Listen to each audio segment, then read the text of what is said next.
አሁን በዚህ ፈጥነን የምናደርገው ነገር ስለ መሰዊያ ትምህርት እንማርና ከዛ በመሰዊያ ላይ ጸሎት እንጀምራለን። የምንማረው ስለ መሰዊያ የመጀመሪያው የትምህርቱን መንፈስና ሐሳብ እንድታገኙ መሰዊያ የሚለው መጽሐፍ ቅዱሳዊ መረዳት የሚነግረን ስለ መንፈስ ዓለም መገለጥ ደጅ ነው።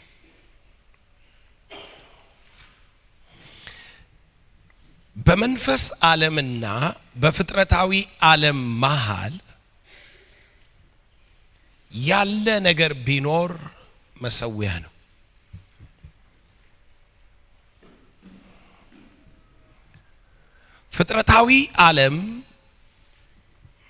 ፍጥረታዊ ዓለም የራሱ ስርዓት አለው፣ የራሱ መገለጥና አካሄድ አለው። ነገር ግን ከፍጥረታዊ ዓለም ጋር አንድ ያልሆነው መንፈሳዊ ዓለም ወደ ፍጥረታዊ ዓለም የሚገባው የሚገለጠው መንፈሳዊው ዓለም በፍጥረታዊ ዓለም ላይ ራሱን ሕያው አድርጎ የሚያሳየው በመሰዊያ መንገድ ነው። ቀላል አማርኛ መሰዊያ ልክ እንደዛ በር ነው። እዚህ ያለነው መንፈሳዊ ዓለም ውስጥ ቢሆን ያኛው ፍጥረታዊ ዓለም ቢሆን ወደ ፍጥረታዊ ዓለም ለመግባት በሩ ዝግ ከሆነ በደንብ ስሙ፣ በሩ ዝግ ከሆነ አንችልም። መሰዊያ ከተሰራ ግን የመሰዊያ ባህሪው በር ስለሆነ የሁለቱ ዓለም መካከለኛ በር ስለሆነ ልክ መሰዊያ ሲሰራ መንፈሳዊ ዓለም ወደ ፍጥረታዊ ዓለም ይገለጣል፣ ይገባል። መንፈስ እንደሆነ ነው የሚቀጥለው። ግን መገለጥ ወይንም አክት ማድረግ ይችላል፣ መስራት ይችላል፣ መናገር ይችላል፣ ድምጹን ማሰማት ይችላል፣ ኃይሉን መግለጥ ይችላል፣ መባረክ ይችላል። መንፈሳዊ ዓለም እንደምታውቁት በእኛ በክርስትና ሰማያዊ ስፍራ የምንለው በክርስቶስ ኢየሱስ የገባንበት ስፍራ ነው። ወደዚያ ገብተናል፣ አልቋል። ከዚህ ዓለም ወደ ሰማይ ለመግባት ኢየሱስ በመጋረጃው ማለት በመስዋዕቱ በኩል መግባትን አግኝቷል።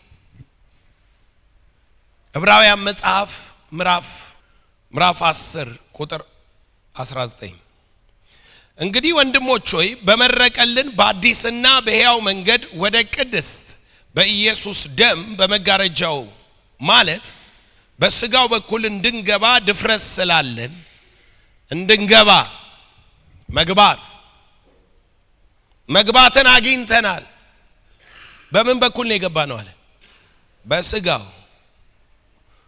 በደሙ በመረቀልን የመረቀልን። ኦኬ፣ ከኛ ወደዛ ስንሄድ በኢየሱስ ክርስቶስ በመረቀልን ወይንም እርሱ በስጋው ሰውነት ቤዛ በሆነልን በእርሱ በኩል ወደ መንፈስ ዓለም መግባት አግኝተናል። መንፈስ ዓለም ደግሞ ወደዚህ ዓለም መግባት አሁን ወደ ፍጥረታዊ ዓለም እኛ ወዳለንበት አሕዛብ ወዳሉበት ወደዚህ ወደሚታየው ፍጥረታዊ ዓለም ለመግባት እግዚአብሔር ቤተ ክርስቲያንን ወይንም ደግሞ የቃሉን መሰዊያ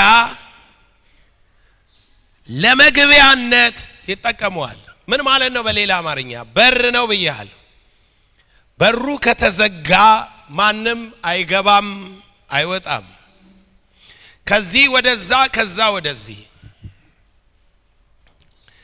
አብርሃም የተጠቀመውን ቃል ልጠቀም። አላዛር የሚባለው ሰው ሞቶ ያ ሀብታሙ ሰውዬ አላዛር እቅፉ አብርሃም እቅፍ ውስጥ አላዛርን ሲያየው አባቴ አብርሃም ሆይ አላዛር ጣቱን ውሃ አስነክቶ ይንካኝ ይምጣ ወደኔ። ምን አለው አብርሃም? ከኛ ወደ እናንተ ከናንተ ወደኛ ምንም ነገር መሄድ እንዳይችል ገደል አለ። ይሄ ግልጥ ነው የምነግራችሁ። ፍጥረታዊ ዓለም ከመንፈሳዊ ዓለም ጋር ገደል አለ። ለፍጥረታዊ ሰው መንፈሳዊ ነገር ሞኝነት ነው። አይገባው፣ አይቀበለው። መንፈስ ይነካል፣ መንፈስ እንዲያረጋል፣ መንፈስ ኃይል አለው፣ መንፈስ ይባርካል። መንፈስ ተብሎ ቢነገረው ሰው የት አለ ብሎ ግራ ይገባዋል። አይሆንም። ነገር ግን መሰዊያ ሲኖር መሰዊያ ሲመጣ ያንን ዓለም የሚወክል በር ይከፈታል። ፍጥረታዊነት ይቀርና በፍጥረታዊና በመንፈሳዊው መሃል አገናኝ ስላለ ከዚህ ወደዛ ከዛ ወደዚህ ይመጣል። ሁለት ጥቅስ ላሳያችሁ። የመጀመሪያው የያዕቆብ መሰላል። የያዕቆብ መሰላል ሂዱና እዩት። ዘፍጥረት መጽሐፍ ምዕራፍ 28 ዘፍጥረት 28 ቁጥር 12 ሕልምም አለመ፣ እነሆም መሰላል በምድር ላይ ተተክሎ ራሱም ወደ ሰማይ ደርሶ መሰላል በምድር ላይ ተተክሎ ምድር ላይ እዚህ ምድር ላይ ተተክሎ ያ መሰላል ደግሞ እስከ ድረስ ሄዷል፣ እስከ ሰማይ ራሱም እስከ ሰማይ ደርሷል። እስከ ሰማይ ደርሷል። ራሱም እስከ ሰማይ ደርሶ እነሆ የእግዚአብሔር መልአክ ይወጡበት ይወርዱበትም ነበር። ምን ማለት ነው? መንፈሳዊ የሆኑ ሰማያውያን የሆኑ የእግዚአብሔር መላእክት እስከ ምድር የተተከለው መሰላል ላይ ሁለቱን ሰማይንና ምድርን ያገናኘው መሰላል ላይ ይወርዱበት ነበር። በመሰላሉ ከእንደገና ይወጡበት ነበር። በዛ ደረጃ ይወጣሉ ይወርዳሉ፣ ይወጣሉ ይወርዳሉ። አሁን ላንተ የያዕቆብ ሕልም ነው ብለህ ነው የምትወስደው። ያዕቆብ ግን ይሄንን ነገር ሲፈታው ምን ብሎ ነው የፈታው? ያዕቆብ ምንድነው ያለው? ይሄንን ስፍራ ቦታ የተከሰተውን ነገር ያዕቆብ ምን አለው? ያው እንደምታውቁት እግዚአብሔር በላይ ቆሞበት ነበረ። እንዲህም አለ ይላል ለያዕቆብ በሕልሙ ነው። ከዛ ቁጥር 16 ላይ ያዕቆብን ከእንቅልፉ ተነስቶ በእውነት እግዚአብሔር በዚህ ስፍራ ነው፣ እኔም አላወቅኩም አለ። ምንድነው ያለው? እግዚአብሔር በዚህ ስፍራ ነው። God is here። እንዳትረሱ እግዚአብሔር ላይ ቆሟል። እታች መሰላል አለ፣ አናቱ ላይ እግዚአብሔር አለ። መልአክ ይወጣሉ ይወርዳሉ። ያዕቆብ አንድ ነገር ገባው። አሁን ያለው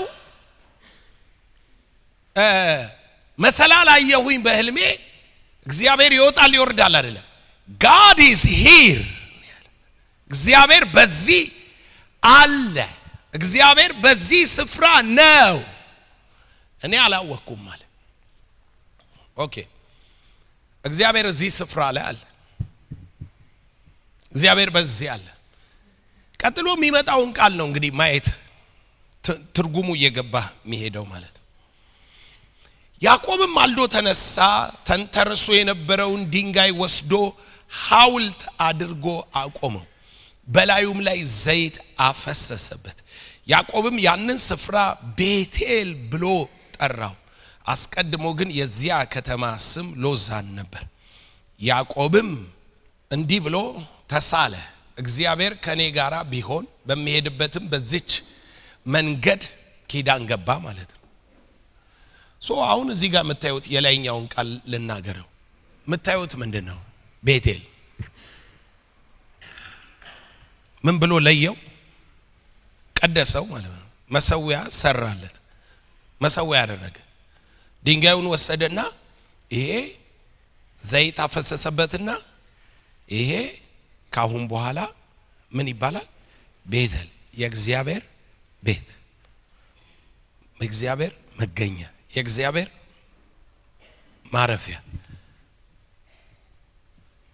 እኔ የቤቴል አምላክ ነኝ ይላል እግዚአብሔር አይደለም ያዕቆብም በኋላ እኔ የምን አምላክ ነኝ አለ የቤቴል አምላክ ነኝ ቤቴል የተገለጥኩልህ ቤቴል ያገኘኸኝ በሌላ አማርኛ ሰማይ ከምድር ጋር ሰማይ በምድር ላይ ካልክ ቀጥሎ ስተረጉመው መሰዊያ ነው መሰረው መሰዊያ ነው መገለጡ ቤቱ መቅደሱ ወይንም የእግዚአብሔር መገኛ ምድርና ሞላዋ የእግዚአብሔር ናት አዎ እግዚአብሔር ግን መሰዊያ ስራልኝ ይላል ኢየሱስ ጌታ ነው ሁለተኛ ጥቅስ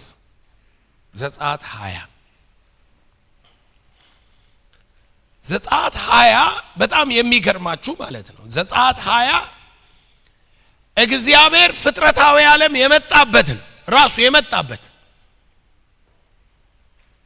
መጣለው ብሎ ለሙሴ ነገረው ሕዝቡን ቀድሳቸዋል መንፈስ የሆነ እግዚአብሔር ወደ ፍጥረታዊ ዓለም መጣ ነው ምላችሁ ሲና ተራራ ላይ ወረደ እግዚአብሔር ድምጹን አሰማ ተናገረ የእስራኤል ልጆች ርቀው ቆሙ እግዚአብሔር አይናገረናል እግዚአብሔር አይናገረን ቀጥሎ እግዚአብሔር ያለ ሕዝቡ ነው የሚኖረው ወይስ ይሄንን እሳት እያመጣ ሁሉ ጊዜ ነው ከመንፈስ ዓለም በጭጋግ በድምጽ ምናምን እየተገለጠ የሚቀጥለው አይደለም ቁጥር 22 ሕዝቡ ርቀው ሲቆሙ እግዚአብሔር አለ እግዚአብሔርም ሙሴን አለው እግዚአብሔር ነው የሚለው ለእስራኤል ልጆች እንዲበል እኔ ከሰማይ እንደተናገርኳችሁ እስቲል ከምንድነው የተናገርኳችሁ እንደተናገርኳችሁ እናንተ አይታችኋል አለ ይሄ አሁን የነበረው ከዘጸአት 20 ማለት ነው የዚህ ምዕራፍ ነው የሚነግረው እንደተናገርኳችሁ አይታችኋል በአጠገቤ ምንም አታድርጉ በመኔ አለው ማለት ነው ስፒሪቹዋል ዓለም አለ ስፒሪቹዋል ዓለም አጠገብን ያለ ሁሌም ያያል ሁሌም ካንተ ጋር አብሮክ ይሰራል መንፈሳዊ ዓለም አለ እሺ ሰይጣንን አይቶ የሚያውቀው ሰይጣንና ጋሻ ጃግሬዎቹ እናያቸዋለን አይተናቸው እናውቃለን ግን መንፈሳዊ ዓለም ናቸው አሉ ዓለም በክፉ በተያዘበት ነው ከዓለም አልወጣንም በዓለም ነው ያለን እንደሚያገሳ አንበሳ ዙሪያችንን ይዞራል በኋላ እንድታስተውሉ ስለምፈልግ ነው በድንገት መጥቶ ሰይጣን አንተ መንካት አይችልም መንፈስ ስለሆነ አይችልም መጽሐፍ ቅዱስ የሰይጣን ሚስጥር አሁን ይሰራል ነው የሚለው በሚስጥር ነው እየሰራ ያለው የአመጽ ሚስጥር በሚስጥር ነው የሚሰራው። ሚስጥሩን ነው በዚህ 7 ቀን ውስጥ አፍርሰንበት ከኛ ጋር ያለውን መገናኛ በሩን እንዘጋበታለን። ኢየሱስ ጌታ ነው። ከዚህ በኋላ ሄደን ለህዝባችን ስንጸልይ የተከፈቱ ደጆች መሰዊያዎቻቸው መንገዳችን ላይ የሚያረጉትን የትኛውንም ነገር እናቆማለን። ህዝቡን አርነት እናወጣዋል። እግዚአብሔር ወደ ጠራው መሰዊያ ወደ ኪዳኑ እንመልሰዋል። ኢየሱስ ጌታ ነው። እግዚአብሔር ወረደ በአካል። እግዚአብሔር ባጠገቤ አለ ተናገረ። ከዛ ቀጠለና እንደዚህ ያለ የብር አማልክት የወርቅ አማልክት ላንተ እንዳታደርጉ ተጠንቀቅ አለ። ስሙችን ቃል የጭቃ መሰዊያ ስራልኝ አለ። ካሁን በኋላ ሲና ላይ አልወርድም፣ ሲና ላይ አልመጣም፣ በሲና አታገኘኝም። ሲና ላይ መገለጡ ነው ያለው። እግዚአብሔር በህዝቡ መሃል እግዚአብሔር ሕያውነቱ እግዚአብሔር መንፈስ የሆነው እግዚአብሔር እንዳለ እንደሚሰራ እንደሚያደርግ ግልጥ መሆኑን እግዚአብሔር በአደባባይ ነው እየታየ ያለው። እግዚአብሔር ምን አለ? ኖ እንደሱ አይቀጥልም አለ። ያዕቆብንም በህልም አትቀጥልም፣ በህልም አትቀጥልም። ምን አለ? ቤቴል የእግዚአብሔር ቤት ይሆናል። የእግዚአብሔር የመገለጥ ያለበት ስፍራ። ቀጠለና ምን አለ? ከጭቃ መሰዊያ ስራልኝ የሚቃጠልና የደህንነት መስዋዕት በበጎች በሬዎች ሰዋበት። ስሙችን ቃል ስሜን በማሳስብ ስፍራ ሁሉ ወደ አንተ መጥቼ እባርካለሁ። መሰዊያ ስትሰራ ምኑን ነው የሚሸከመው? ስሙን። ስሜን በማሳስብ ስፍራ ወደዚያ መጥቼ ምን እልሃለሁ? ከጎን ላለው ሰው መሰዊያ ከሌለ በለ እግዚአብሔር ወዳንተ ጋር ካንተ ጋር ቀጠሮ ሊኖረው በሚችል ሁኔታ ሊገናኝ አይችልም።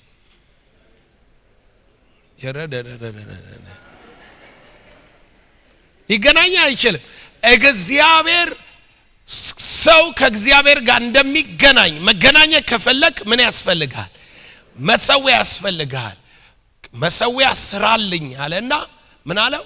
በዛ ላይ ሰዋበት አለ። እሱ መስዋዕት የሚለውን እናየዋለን፣ ግን ሰዋበት አለ። ከዛስ ወደዚያ መጥቼ መሰዊያው የሚለየው ምንድነው? ስሜ ኢየሱስ ጌታ ነው። ስሜ በሚጠራበት ስሜ አየ የእስራኤል ልጆች በኢያሱ ዘመን እነ ሮቤል ሶስቱ ነገዶች ከዮርዳኖስ ወደዚህ የቀሩት የእግዚአብሔርን ስርዓት ስላላወቁ ሶስቱ ነገድ የራሳቸው መሰዊያ ሰሩ ሄደው። ምን ክፋት እኮ የለው፣ ለእግዚአብሔር ብለው ነው የሰሩት። ጎበዝ 10ሩ ነገድ ተሰብስቦ በአንዱ ነገድ የሚመጣው መቅሰፍት ስላወቁ ሽማግሌዎች ልከው ምንድነው የሰራችሁት አሉ። ሌላ አማልክት ነው ወይ ያመለካችሁ ያላችሁት? ለምን እንደ አንድ ነገድ ነው 12ቱን ነገድ እግዚአብሔር ምን ሚለው የሚቆጥረው። ስለዚህ እግዚአብሔር ያለው በመሰዊያ ጉዳይ ስንት ነው ያለው? አንድ ነው ያለው። ስሜን በማሳስብ ስፍራ በዚያ መሰዊያ ትሰራልኝ አለ። መጥቼ እባርካለሁ። ኢየሱስ ጌታ ነው። በየነገዱ ሊሰሩ ነበር እነሱ። በየነገዱ ካህን ሊያቆሙ ነው። እግዚአብሔር ኖ አለ። 12ቱም ነገድ ስሜን በማሳስብ ስፍራ በአመት አንዴ ምን ትላለህ? ትወጣለህ። በዚያ ምን ትላለህ? ትሰዋል። ኢየሱስ ጌታ ነው። በአምላክ በእግዚአብሔር ፊት ትሰዋለህ። ለዚህ ነው 12ቱም ነገድ ያም መሰዊያ ፈረሰ። 12ቱም ነገድ ወደ ኢየሩሳሌም መጥቶ የሚሰግደው። ኢየሱስ ጋር ሲመጣ ኢየሱስ ምንድነው ያለው? ሰው ሊሰግድ የሚገባው በኢየሩሳሌም ነው ትላላችሁ አይደል ያለችው። የነቢያት መንፈስ ሁሉ የሚልህ አንድ ነገር ነው። መስገድ ያለብህ ኢየሩሳሌም ስሜ ባለበት። ኢየሱስ ጌታ ነው። መሰዊያ ያስፈልጋል። መሰዊያ ግዴታ ነው ወገኖቼ። ያለ መሰዊያ መንፈሳዊ ዓለምን መገናኘት አይቻልም። መንፈሳዊ ዓለም አለ ካልክ የሚቀጥለው ስርዓት ልክ እንደዚህ በር እንዳልኩ የሚቀጥለው ስርዓት መሰዊያ መገንባት ነው። ከዛ መንፈሳዊ ዓለም ይመጣል ይሄዳል። ይሄንን በብዙ ጥቅስ ማየት ትችላለህ። ለምሳሌ መጽሐፍ ቅዱሳችን ሳኦል ወደ ጦርነት ሊሄድ ያለውን የእስራኤል ልምድ እንድታይ ነው። ሳሙኤል ቆየበት። ሲቆይበት ሳኦል በራሱ ምን አለ? ሰዋ። ሁሉ ጊዜ እስራኤል ከእግዚአብሔር ጋር አብሮ ሊወጣ ከእግዚአብሔር ጋር አብሮ ሊሄድ ሲፈልግ እግዚአብሔርና እሱ አንድ ላይ ከተባለ መስዋዕትና መሰዊያ አለ። ሲሰዋ ሳሙኤል መጣ። ምን አለ? ምንድነው ያረከው አለ። እንዴ ህዝቡ ሊበተን ሆናል፣ ጥለውኝ ወደ የነገዳቸው ሊሄዱ ነው። እኔ ደግሞ ለጦርነት ነው የጠራኋቸው። ስለዚህ አንተ ስትዘገይ መስዋዕቱን ሰውቼ ወጣው። ምን ማለት እንደወጣው ካለ መስዋዕቱ ምንድነው የሚነግርህ? እግዚአብሔር ከኛ ጋር ነው። ስለዚህ እኮ ነው የሰዋው። መሳሳቱን አይደለም የምታዩት። የሰዋው ስርዓቱ ያ ስለሆነ ነው። ያ ነው ስርዓቱ። መሰዊያ በሌለበት እግዚአብሔር ወይንም መንፈስ ወደዚህ ዓለም አይገባም። ሌላ ላሳያችሁ። የአሕዛብ አማልክት አሉ። እነኚህ የአሕዛብ አማልክት አምላክ አይደሉም፣ ግን አምላክ ናቸው ተብሎ በሕዝብ ውስጥ ይታሰባል። ስርዓት አላቸው፣ ነቢያት አሏቸው፣ የሆነ ነገር አላቸው። ይገባቸዋል አላቸው ማለት ነው። አሁን በእኛ ክፍለ ዘመን አምላክ የተባሉ ብዙ አሉ አይደል? ብዙ አሉ። የተለያዩ ሃይማኖት አምላኮች። ምንም የአምላክ እኛ እንኳን ቢያንስ ይፈውሳል እንላለን፣ ትንቢት እንናገራለን፣ ኢየሱስ አለ ሕያው ነው እንዲህ ነው እንላለን። አንዳንዶቹ ስማቸው ብቻ ነው አምላክ። ፈጣሪ አለ፣ አምላክ አለ፣ ትልቅ ነው፣ እንዲህ ነው ተብሎ ይነገራል እንጂ ምንም ማረጋገጫ የለውም። ጾም አላቸው፣ ስግደት አላቸው፣ ህዝብ አላቸው፣ መቅደስ አላቸው፣ ሁሉ ነገር አለ። ከዛስ ኤልያስ መጣና እንደዚህ አለ፣ የእስራኤል ሰዎች ሆይ እስከ መቼ በሁለት ሐሳብ ታነክሳላችሁ? ባኦል አምላክ ከሆነ ለሱ ስገዱ፣ እግዚአብሔር አምላክ ከሆነ ለእግዚአብሔር ስገዱ። አንሰውዬ ምን ማለትህ ነው? እግዚአብሔር አለ መንፈስ ነው፣ ባኦልም አለ እሱም አምላክ ነው፣ ስለዚህ መንፈስ ነው። እንዴት እናውቃለን መኖሩን? ቀላል ነው አለ ኤልያስ። መሰዊያ ስሩ። አሁን በሩን ዘግታችሁ እዚህ አምላክ ነው ባኦል፣ አምላክ ነው እግዚአብሔር ምናምን እያላችሁ ነው የምትከራከሩት። በሩን ክፈቱት አለ። የመንፈስ ዓለም በር ምንድነው? መሰዊያ ነው። መሰዊያ ነው። አሳያችኋለሁኝ። መሰዊያ ነው የመንፈስ ዓለም በር። መንፈስ ዓለም ወደ ፍጥረታዊ ዓለም የሚገባው፣ ፍጥረታዊ ዓለም ወደ መንፈሳዊ ዓለም የሚገባው በመሰዊያ ነው። መሰዊያ ብዙ አይነት ነው። የኃጢአት መሰዊያ አለ፣ የምስጋና መሰዊያ አለ፣ የጸሎት መሰዊያ አለ፣ የቃሉ መሰዊያ አለ። ብዙ አይነት ነው። እሱን ወደ ውስጥ እየሄድን ስንመጣ በየቀኑ እያየን የምንመጣቸው ነገሮች አሉ። ግን መጀመሪያ ማመን ያለባችሁ መሰዊያ የሚባለው ነገር ምንድነው የሚለውን ነው ጭንቅላታችሁ ውስጥ መያዝ ያለባችሁ። ከዛ መሰዊያ ከገባችሁ በኋላ ዛሬ አጋንንት ምን እድል አግኝቶ ነው ህይወቴን እየጎዳል? እርግማን ምን አግኝቶ ነው ህይወቴን እየጎዳል? የዘር ኪዳን የሚባል ነገር አይሰራም አትበለኝ፣ ይሰራል። ምን እድል አግኝቶ ነው? ሃው ነው? እንዴት ሊሰራብኝ ቻለ? ድህነት እንዴት ሊሰራብኝ ቻለ?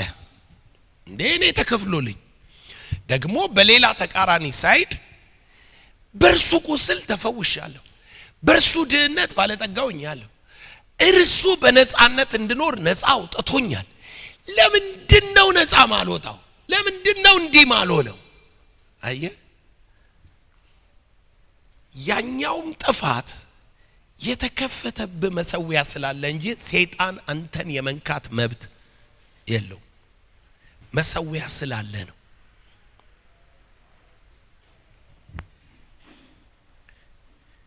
የተደረገልህም በመንፈስ ቅዱስ የተሰጠ። መንፈስ ቅዱስ ኦሬዲ ሲሰጥ ፈውስ ተሰጥቷል፣ ክብር ተሰጥቷል፣ ኃይል ተሰጥቷል። መንፈስ ቅዱስ የሆነው ነገር ሁሉ ተሰጥቷል። ታምራት ተሰጥቷል። ህይወትክ የታመረ ጸጋ ተሰጥቷል። ግሬስ ጸጋ ተሰጥቷል። ሁሉ ተሰጥቷል። ይገባሃል? ግን ለምን አይገለጥም? ለምን አልኖረውም? ለምን አልለማመደውም? መሰዊያ እየሰራ አይደለም። መሰዊያ የለህም ለመገለጫ።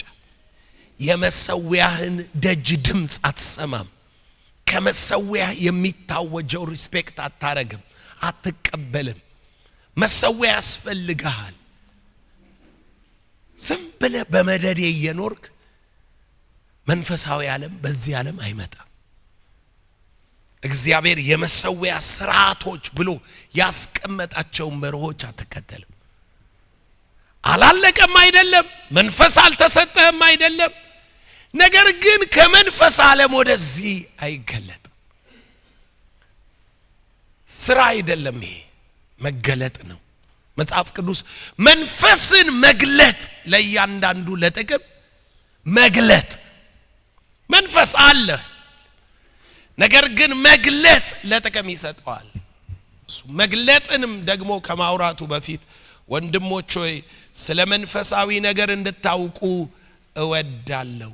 በፊት ድምጽ ወደ ሌላቸው አማልክት ተወሰዳችሁ፣ አሁን ግን በመንፈስ ካልሆነ ማንም ኢየሱስ ጌታ ነው ሊል አይችልም።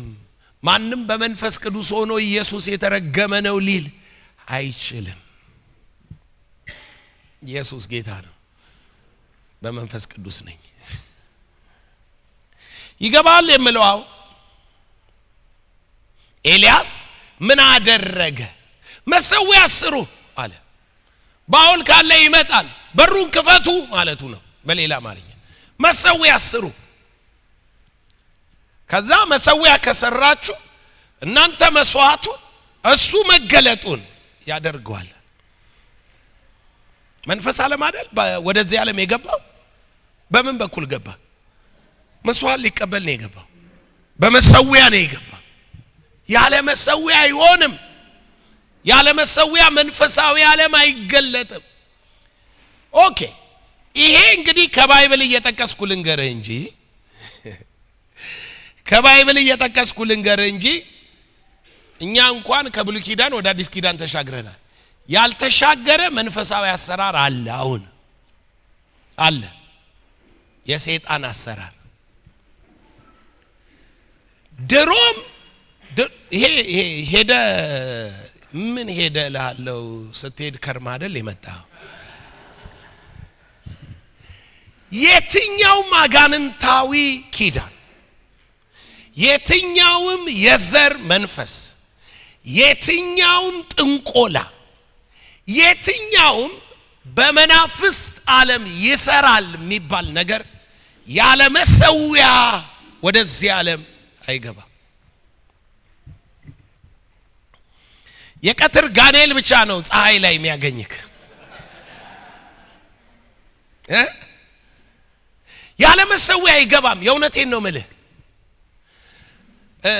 መስዋዕት ይፈልጋል መስዋዕት ላሳየክ በላምን ላሳየክ መጽሐፍ ዘልቁ መጽሐፍ ላይ በላም የሚባለው ነብይ ወይንም ለአሕዛብ አይሁዳዊ አይደለም እንደ ሙሴ አይነት በሙሴ ዘመን የነበረ ሰውዬ ነው ስለዚህ እንደ ሙሴ አይነት አይሁዳዊ አይደለም የአሕዛብ ነብይ ነው የአሕዛብ ነብይ ሲባል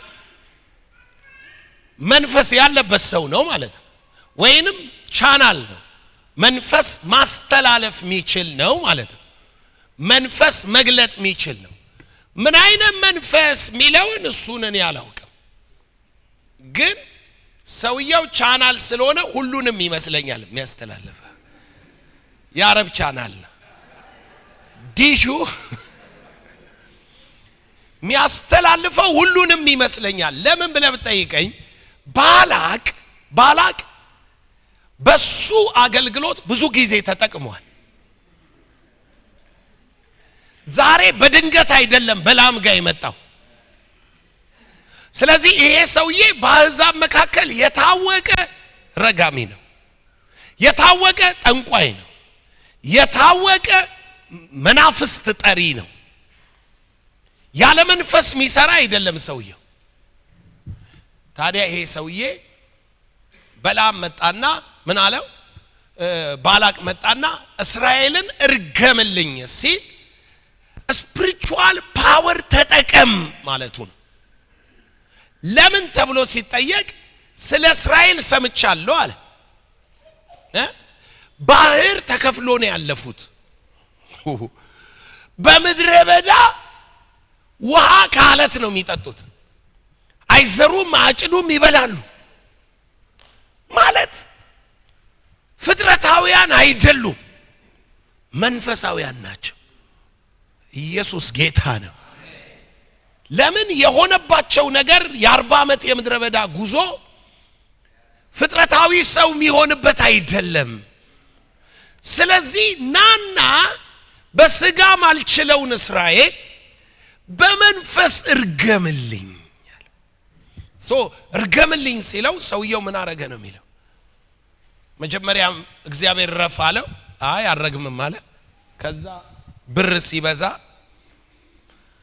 እግዚአብሔር ሐሳቡን የሚቀይር መሰለው ሊረግም ተነስቶ ሄደ መልአክ አገኘው ነገር ያለው እንዳረግማል አስጠነቀቀው አሁን እርግማን እንዴት ትራንስፈር ያደርጋል እንዴት ወደዚህ ዓለም ይገባል መናፍስቶች ባንተ ይውላጁ እስራኤል ይላል እንደ ሴት አንበሳ እንደ ደቦል አንበሳ ተዘልሎ በረፍት ምን ብሏል አይደለም በላም ራሱ እኮ ነው የሚለው እንደ ሴት አንበሳ ተዘልሎ ከፈርግጅን በፊት ባለው ዘመን በእግዚአብሔር መንፈስ ረፍት በረኛ ድንኳን ትኖራለህ በጌታ በኢየሱስ ስም በሉል መጠጊያ አርፈ ተቀመጣለህ የሚያስጨንቅህ አይኖርም የሚሰለፍብህ አይኖርም የሚያሳድድህ አይኖርም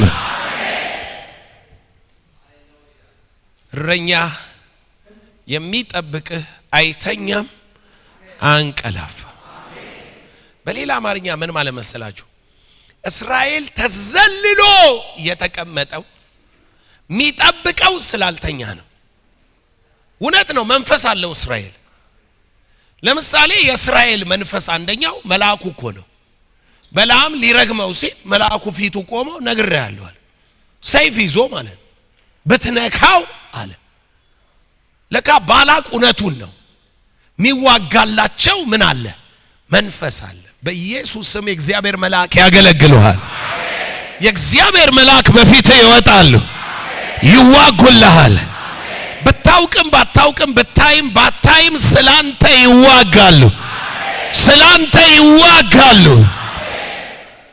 ይዋጉልሃል you know what ምን አለው ሰውየው ማለት ነው ሰውየው እንሂድና እናንብበው በጣም ቃሏ ደስ ስለምትለኝ ዘኍልቍ 23 በለዓምም ባላቅን 7 መሠዊያ በዚህ ስራልኝ 7 ወይፈን 7 አውራ በግ በዚህ አዘጋጅልኝ አለው። እንድረግምልህ ትፈልጋለህ? ፕሪንሲፕሉ ይሄ ነው። እርግማን እንዲተላለፍ ትፈልጋለህ ወደ እስራኤል? አዎ ባላቅን እኮ ነው የሚለው። መንፈሳዊው ሰውዬ መንፈሳዊ ነገር እንዲገለጥ ትፈልጋለህ? መንፈሳዊ ኃይል እንዲገባ ትፈልጋለህ? መንፈሳዊ ኃይል ወደዚህ ዓለም እንዲመጣ ትፈልጋለህ አለው። አዎ ኦኬ፣ መንገዱ ይሄ ነው። መሠዊያ ስራልኝ አለ። መሠዊያው ግን ይሄኛው 7 ነው። የእግዚአብሔር ነምበር ነው። ዲመን አልተገለጠበትም። እግዚአብሔር ነው የተገለጠው በመሠዊያው ላይ። መጽሐፍ ሲናገር እንደዚህ ይላል፣ 7 መሠዊያ አምጣልኝ፣ ከዛ መስዋዕት አምጣ አለው። አመጣ። ከዛ በኋላ ሰዋበት። ባላቅም በለዓምን እንደተናገረ አደረገ። ባላቅም የበለዓምን የመሠዊያ ላይ 1 ወይፈን 1 አውራ በግን አሳረጉ። በለዓምም ባላቅን በመሠዊያህ ዘንድ ቆይ፣ እኔም እሄዳለሁ፣ ምናልባት እግዚአብሔር ሊናገረኝ ይመጣል፣ እርሱም የሚነግረኝን እነግርሃለሁ አለ። ከጎን ካለ መንፈስ መሠዊያ ካለ ይገለጣል በለ። መሠዊያ ካለ ይመጣል በለ። ይመጣል መሠዊያ ካለ። ማንም ይሁን እኮ ጠንቋይ ሴትዮ ነበሩ። 4 አይነት መንፈስ ነው የሚመጣባቸው። የቀን አላቸው። ጆክ አይደለም ማወራቸው። መንፈሶቹ ደግሞ ይለያያሉ። አንደኛው መንፈስ ሽቶ ይወዳል። ሌላኛው መንፈስ ሽቶ አይወድም። ሴትዮዋ ተሳስተው ሽቶ ተቀብተው እየካደሙ መንፈሱን ሲጠሩት ያኛው መንፈስ ከመጣ ወስዶ ግንባራቸው ከሲኒው ጋር ጥርሳቸውን የግግ ያውልቃል ሴጣን። ሴትዮዋ በድዳቸው ቀሩ መጨረሻ ላይ። ጆክ አይደለም ማወራችሁ። ይሄኛው ይመጣል ብለው ባዷቸውን ሲጠብቁ ሳትቀቢኝ ጠበቅሽኝ ብሎ ሌላኛው 1 ጥርስ ተቀብተው ይስጠብቁ የማይወደው መጥቶ 2ኛውን ጥርስ። ይኸውላችሁ 9 ሰዓት እስኪሞላ መስዋዕቱን እስኪዘጋጅለት መሠዊያው እስኪጀመር አይገባም መንፈሱ። ከዛ በቴክኒክ ጉድለት ምክንያት መሠዊያውና መስዋዕቱ ሳይሰራ 10 ሰዓት ቢሆን መንፈሱ አይገለጥም። በሰዓቱ ነው። በሰዓቱ አስፋልት ዳር አይገለጥባትም። በዛ ሰዓት ሌላ ቦታ ሆና ወይኔ የሐሙሱ ፈረስ ይኸውላችሁ መለተሉ ነው። የሐሙስ ፈረስ አለ፣ የአርብ ፈረስ አለ፣ የሰኞ አለ፣ የማክሰኞ አለ፣ የሁሉም ፈረስ አለው። ለኛ አሁን ነው እንጂ ቀን የለንም። ጌታ ይባረክ። ሐሙስ የሚመጣው መንፈስ 7 ሰዓት ላይ ከሆነ የሚመጣው ሴትዮዋ መንገድ ሄደው 10 ሰዓት ቢደርስ አውቶቢስ ውስጥ አይገለጥባቸው፣ አይመጣባቸው። ከመሠዊያው ጋር ምን ያህል ትስስር እንዳለ እንድታውቁ ነው። ልክ ቤት ገብተው ቡናውን ካድመው መስዋዕቱን እየሰዉ ያለ መንፈሱ ይገባል። በሩ መሠዊያው ነው። ኖርማል አይደለም። ይሄ የምታዩት መሠዊያ የእግዚአብሔር ቃል የሚነገርበት፣ ይሄ የምታውቁት ቸርች ኪዳን ያለው በኋላ አሳያችኋለሁ። መሠዊያ ማለት the place of sacrification ይላል። የመስዋዕት ስፍራ ይልና the place of covenant ይላል። የኪዳን ስፍራ ኢየሱስ ጌታ ነው። the place of prayer ይላል። የጸሎት መሰዊያ ሲባል ምንድነው? የጸሎት ስፍራ ህዝቡ ሄዶ በዚያ ምን ሚልበት ሚጸልይበት the place of worship ይላል። የአምልኮ ስፍራ ምታመልክበት ጌታ አምላክን በመስዋዕትም በዝማሬም በምንም ምታመልክበት የአምልኮ ስፍራ ምን ይባላል? መሰዊያ ይባላል። ኢየሱስ ጌታ ነው። ልክ ሴትዮዋ መሰዊያውን ሰርታ መስዋዕቱን ስታቀርብ መንፈሱ ይገባል ማለት ነው። ምን አለው? በላ አንተ መስዋዕት ጋር ቆይ ፈቀቅ ብዬ እግዚአብሔር ድንገት ይናገረኝ እንደሆነ ልስማ። መልአክ ተገልጦለታል እኮ ይሄ ሰውዬ አስጠንቅቆታል። ግን ስቲል መሰዊያ ሰርቶ ኤክስፔክት ያደርጋል። ገባው? ወደ ኢየሱስ ልምጣል።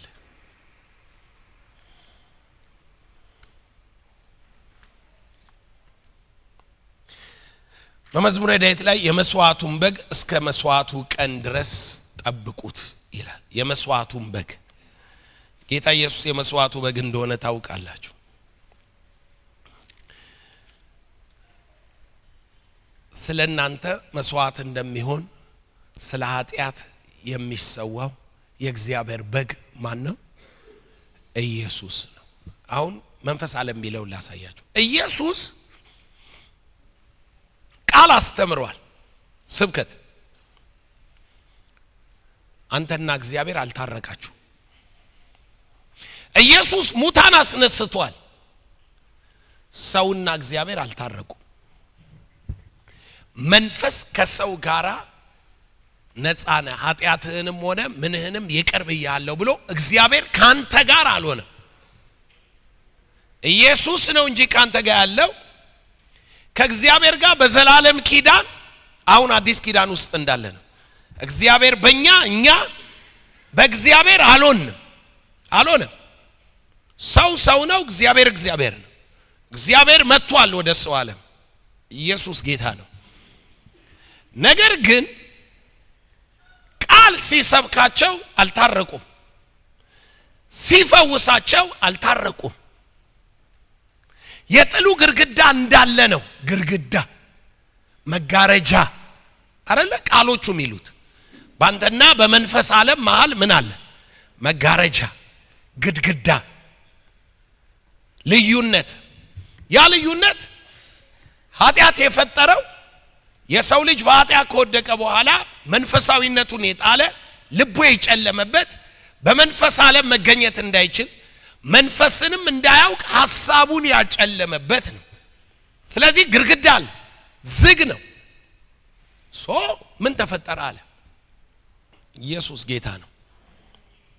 ጌታ ኢየሱስ መስዋዕት እንደሚሆን እንደ እግዚአብሔር በግ ስጋውን ስለኛ ቤዛ አድርጎ በመስቀል ላይ ሰጠ።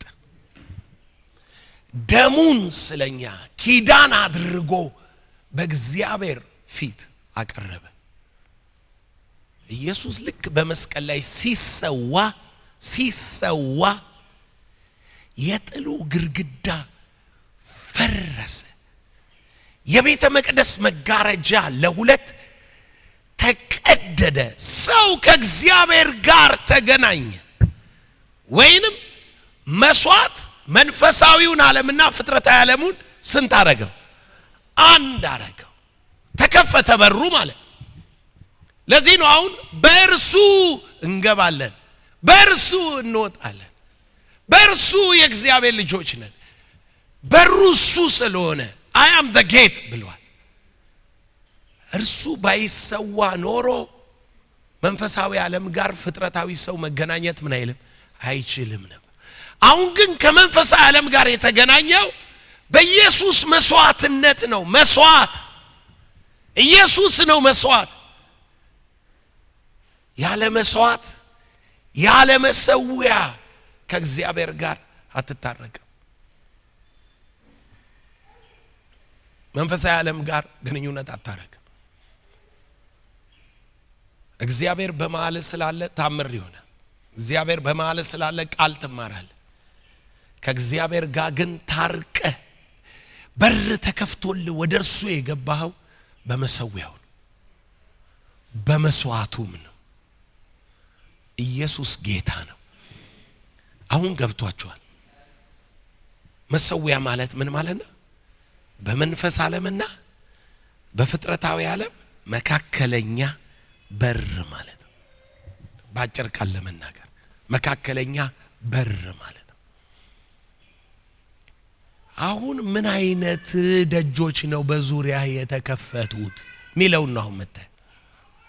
ምን አይነት መሰዊያዎች ናቸው በህይወት ያሉት?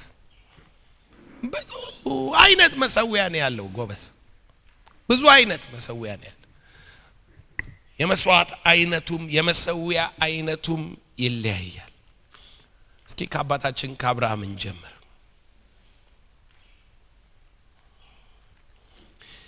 የመጀመሪያው ሚስጥር ምን እንደሆነ ታውቃላችሁ?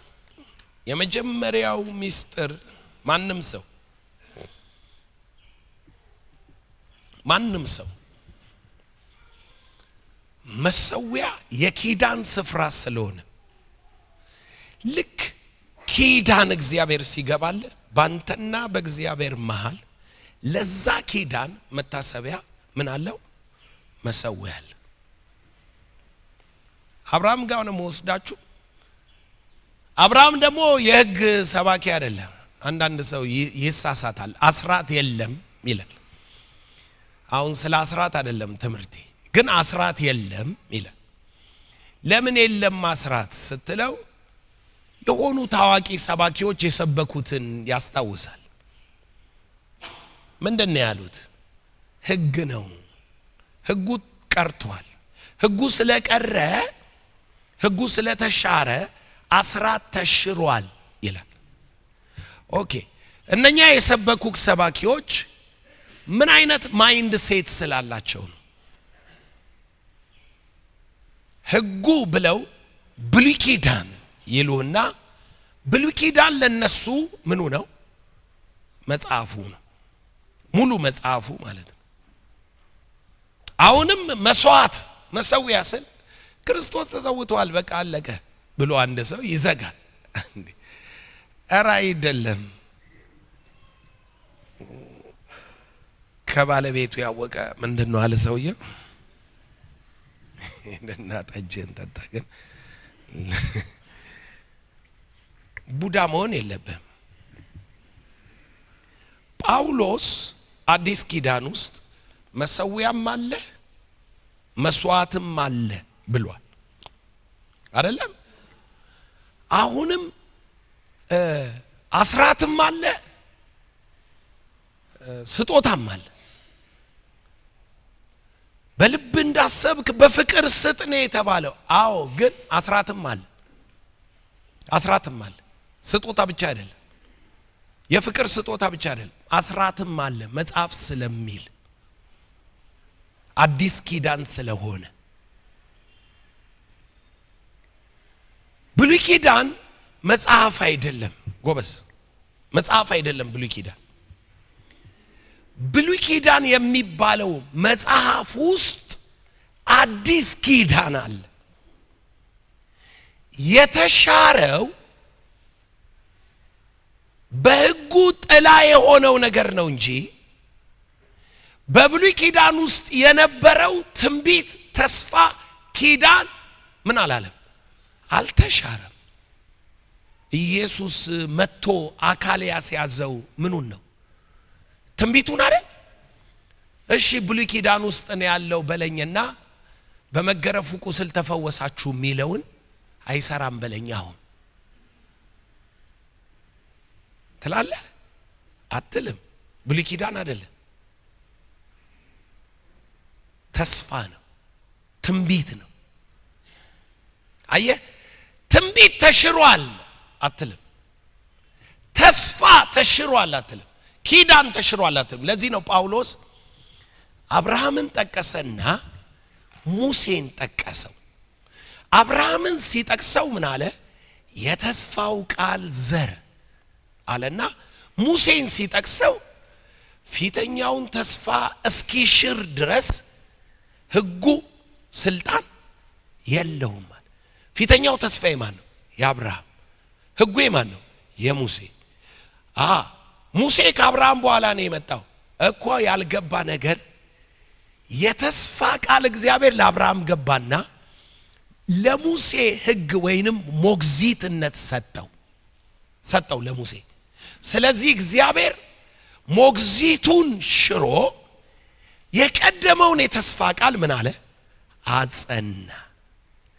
መካከለኛ ጣልቃ የገባውን ሕጉን ስርዓቱን ሽሮ ማንን አካል አስያዘ? የተስፋውን ቃል። ኢየሱስ ጌታ ነው። ስለዚህ ከሙሴ አብርሃም ይቀድማል። የአብርሃም ስርዓት ደግሞ የእምነት ስርዓት ነው። አሁን መሰዊያ ሳስተምርህ አባትህ አብርሃም ስንት ጊዜ ነው መሰዊያ የሰራው?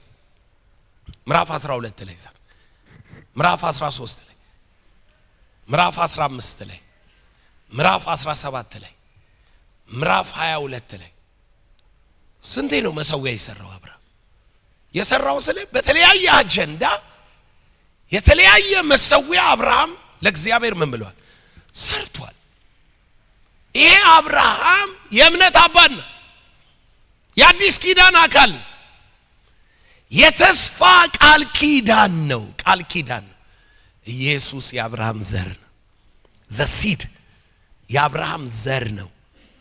የአብርሃም ፈሳሽ አይደለም፣ የአብርሃም ዘር ነው። እነኚህ ከእስራኤል የሚወለዱ ሁሉ እስራኤል አይደሉም፣ የተስፋ ቃል ወራሾች አይደሉም። ነገር ግን በይስሐቅ ዘር ይጠራልሃል እንደተባለ ከቃል የተወለዱት እነሱ የእግዚአብሔር ልጆች ናቸው። ከተስፋ ቃል የተስፋው ቃል ምን ሆኖ ይቆጠራል? ዘር ሆኖ።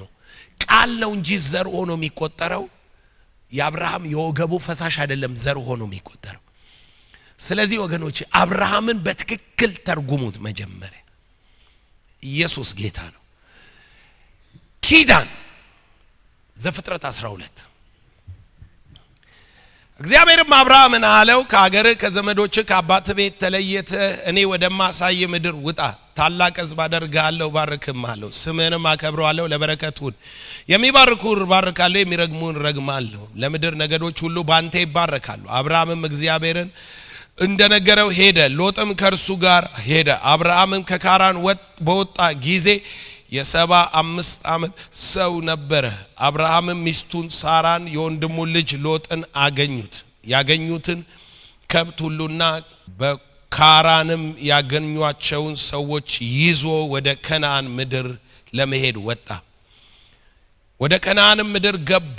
አብርሃምም እስከ ሴኬት ሰፈረ፣ እስከ ሞሬ አድባር ዛፍ ድረስ በምድር አለፈ።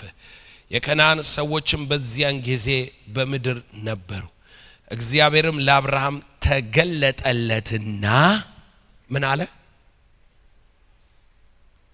ኪዳን ገብቶለታል። ሰውየው ዝም ብሎ ነው ይሄድ ያለ የሰማውን ይዞ ማለት ነው። እግዚአብሔር ለአብርሃም ተገለጠለትና ይችን ምድር ለዘርህ እሰጣለሁ አለው። እርሱም ለተገለጠለት ለእግዚአብሔር በዚያ ስፍራ መሰዊያ ሰራ። ምን ላለለት? እግዚአብሔር ለተገለጠለት የመገለጥ ደጅ፣ የመገለጥ ስፍራ። እግዚአብሔር ካንተ ጋር ኮሚኒኬት ያደረገው የት ነው? መንፈስ ነው። እግዚአብሔር ምን ተገለጠልህ? መሰዊያ ያስፈልጋል። መሰዊያ ያስፈልጋል። መሰዊያ መስራት አለብህ። ሄደ በጭቃ እንዳትሰራ። በተገለጠልህ እግዚአብሔር ካንተ ጋር ምን አለው ማለት ነው? መሰዊያ አለው፣ ኪዳን አለው፣ ስርዓት አለው። እግዚአብሔር ካንተ ጋር ኮሚኒኬት የሚያደርግበት መንገድ አለ። አንዳንዱ ከመሰዊያው ይርቃል። አሳያችኋለሁ። እግዚአብሔር ህዝቡን ሲጥል የመጨረሻ ምን እንዳረገ ታውቃላችሁ? መቅደሱን አፍርሱታል። ልክ መሰዊያው ሲፈርስ እግዚአብሔር ከሕዝቡ ጋር ያለውን ኮኔክሽን ሰበረው። እግዚአብሔር ከዚህ በኋላ ከሕዝቡ ጋር አይሆንም ማለት። እግዚአብሔር መሰዊያ ሲያፈርስ ካንተ ጋር ያለውን ስርዓት ይሽረዋል፣ ይቀይረዋል፣ ይፈርሳል።